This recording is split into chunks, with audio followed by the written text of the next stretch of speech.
अंधेरी से दहिसर मुंबईकरों को मेट्रो की 2 लाइनों की सौगात मिली। को देखने के लिए और खुद बेहद विशिष्ट अंदाज में मुंबई मेट्रो के 2A और 7 2 नए रूट पीएम ने खुद हरी झंडी दिखाई और टिकट खरीदकर कुछ लोगों के साथ मेट्रो में सफर भी किया। सबसे ज्यादा बातें उन्होंने एक्चुअली हम लोगों को पहले उन्होंने स्वनिधि योजना चालू की थी कुछ साल पहले, जैसे कि जो हम लोग स्टॉल लगाते हैं तो उनको कम ब्याज पे उस पे हम लोगों को लोन मिल रहा था बैंक से। तो ये योजना हम लोगों को पिछले साल बताई गई थी और हम लोगों ने उसका फायदा उठाए थे और बराबर वक्त पर हम लोगों ने वो पैसे लौटा दिए थे।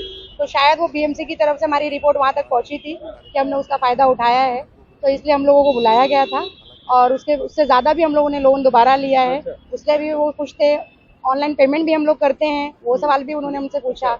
और अपनी जो तरक्की हमने की है लोन लेने के बाद या फिर हमारे बिजनेस के साथ, तो वो पूछ रहे थे कि उसके साथ वो पैसों के साथ आप क्या करते हैं। 12,600 करोड़ की इस मेट्रो परियोजना सहित मुंबई में पीएम मोदी ने लगभग 38,800 करोड़ रुपए की परियोजनाओं का उद्घाटन किया। माननीय प्रधानमंत्री जी से करती हूँ। पीएम बोले, ये डबल इंजन सरकार का विकास है। बीएमसी में सत्ता आई तो मुंबई के विकास को तेज रफ्तार मिलेगी, यानी बीएमसी चुनाव के लिए जमीन मजबूत करने की कोशिश। मुंबई जैसे शहर में प्रोजेक्ट को तब तक तेजी से नहीं उतारा जा सकता जब तक स्थानीय निकाय की प्राथमिकता भी तेज विकास की ना हो।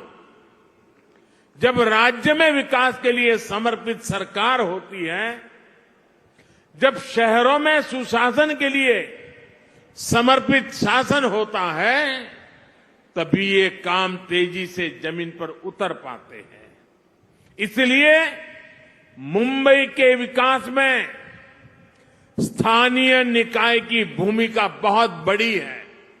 मंच के दोनों तरफ लगे बीएमसी के तस्वीरों से यह समझा जा सकता है कि प्रधानमंत्री नरेंद्र मोदी के मुंबई आने के बाद शिंदे और फडणवीस की कोशिश होगी बीएमसी चुनावों से पहले अपने आप को मजबूत बताने की। प्रधानमंत्री की ओर से जहां 38,000 करोड़ से ज्यादा का उद्घाटन और शिलान्यास किया गया, तो वहीं अब जिस तरह से प्रधानमंत्री को बीएमसी चुनाव से पहले लाया गया, उससे बीजेपी की बीएमसी चुनावों को लेकर कितनी गंभीरता है, ये समझा जा सकता है। मुंबई से सोहित मिश्रा और पूजा भारद्वाज के साथ सुनील सिंह, एनडीटीवी इंडिया के। पैसे ब्याज लेने के लिए जाते थे।